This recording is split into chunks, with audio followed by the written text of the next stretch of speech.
My first encounter with the Mawson Hotel was rather interesting. In year 11, being invited up for schooners with Bon Meaning. No, it was Cowley.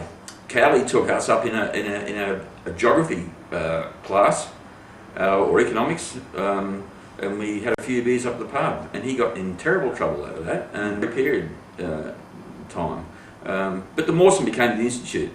It was known colloquially as the institute. And Monday nights were a regular. A lot of great music, Hilly Stereo. Monday nights at the Mawson were involved with one of the big activities beyond drinking and music at the Mawson was the table tennis. I think Stingray was one of the big men of table tennis, and a few of the other guys who were probably better than him, but I always remember Stingray was pretty hot. We'd go out there on Monday nights, bit of table tennis. John Hill would bring out the sound system. John Hill was the original, DJ, Fatboy Slim. That was John Hill.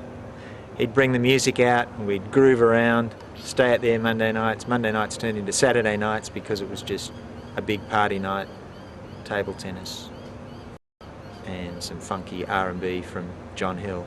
Table tennis tournaments, pool, pinball. And then, of course, at the Mawson in those days, we had the Monday nights. My stereo was at the Monday nights at the Mawson, and the dozen and plus friends.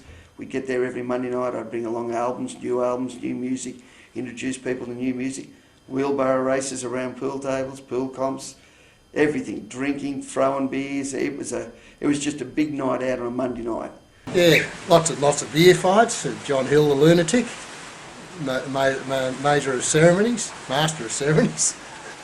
if there was a beer fight, I would have probably walked outside to keep dry and probably had a cigarette and just laughed and looked through the window. Monday night at the Mawson was John Hill with his clipshaws. He loved those speakers, and they always had harsh horns in them, I thought, because they had horns and not bloody speakers. But yeah, John really put on a big show out there, and he used to get the boys together for a lot of years. We went out there and had a few beers and talked, and it was great. Yeah. The maitre d' Ma Mawson, not one to tangle with, and Ian Beasley, of course, a wonderful publican, and a few others along the way. You had Hilly Monday night, you'd have a band Wednesday night, and you might go and see Mondo Rock or someone, or some bands from Melbourne. A lot of the Melbourne bands and Sydney bands use the Mawson as a sounding board. At the Mawson Hotel, which at the time was one of the best band venues in Australia. If you think of the bands that come through the Mawson Hotel.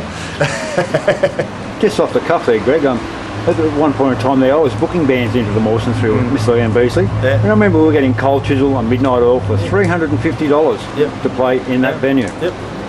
And they would come and they would try the band out and sort of iron out all the hassles and problems before they presented the band into larger venues. So we were very lucky. I remember Midnight Oil playing at the Mawson, and Peter Garrett standing there and sort of doing his,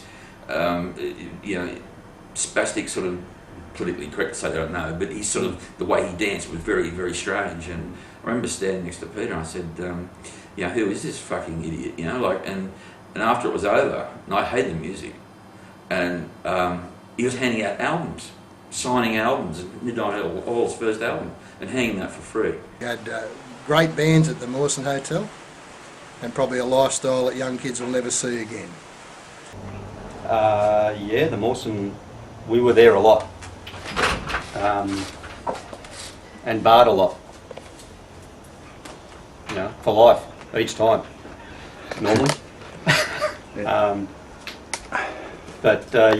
were at the Mawson on regular parties, if you like, or just gatherings. It started with Friday nights, and then it drifted into Saturday nights, and even Sunday afternoons, and then Monday night became a special. We started to play music, courtesy of John Hill, and away we went. Daniel played out there, and they used to pack the place. And there were the days of the bands when you'd follow one band around or two bands around and you'd go to different areas. But the Mawson used to be Friday night, everyone was there, all the boys were there. And the thing is, you'd walk in the Mawson, you knew everybody.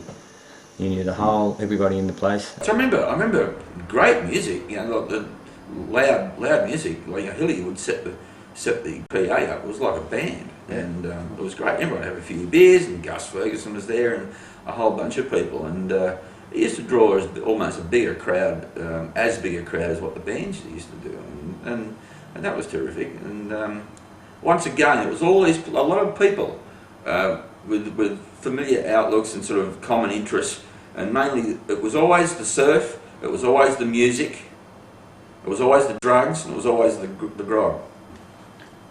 And friendship came last. It was all about the music. And everything else, no violence, full stop. There was never any issues with violence, and no violence.